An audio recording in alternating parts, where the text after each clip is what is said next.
తెలంగాణలో తక్కువ ఫీజులతో high quality results ఇస్తున్న ఏకైక సంస్థ తిరుమల్ ఐఏఎస్ ఇన్స్టిట్యూట్. ఆధ్యాత్మిక నగరంలో మృత్యుఘోష వినిపించింది. గోవింద నామస్మరణతో మారుమోగాల్సిన ప్రాంతం భక్తుల ఆర్తనాదాలతో దద్దరిల్లింది. ఆ ఏడుకొండలవాడి సన్నిధిలో పెను విషాదం చోటు చేసుకుంది.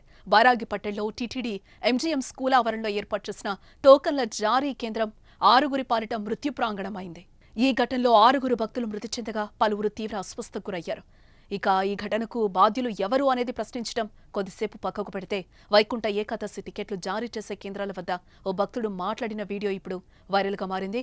అక్కడున్న క్రౌడ్ చూసి అతను ముందుగానే అక్కడ సిబ్బందిని హెచ్చరించాడు. అయినా అక్కడి సిబ్బంది పట్టించుకోనేలేదు.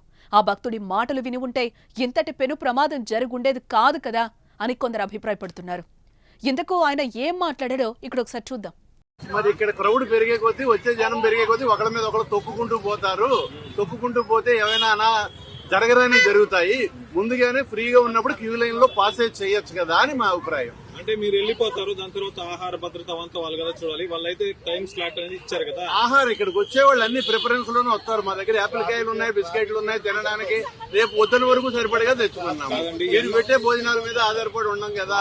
మాకు కావాల్సింది ఏంటంటే ఇక్కడ అమ్మని అవసరానికి టాయిలెట్లు కావాలంతే. అవి ఉన్నాయా లేవా అవి చేసామని చెప్పి వాళ్ళు స్టేట్మెంట్లు ఇచ్చారు. ఈఓ గారు వాళ్ళందరూ కూడా పేపర్లో కూడా వాళ్ళు టాయిలెట్లు పెట్టాము, అన్ని కావాల్సిన అన్ని ప్రజలకు ఇబ్బంది లేకుండా, భక్తులకు ఇబ్బంది లేకుండా చేస్తున్నామన్నారు. ఎక్కడ ఒక టాయిలెట్ కూడా కనపడలేదు, మొబైల్ కానీ ఏవి కానీ. అంటే కావాల్సిన టాయిలెట్లే అవసరం.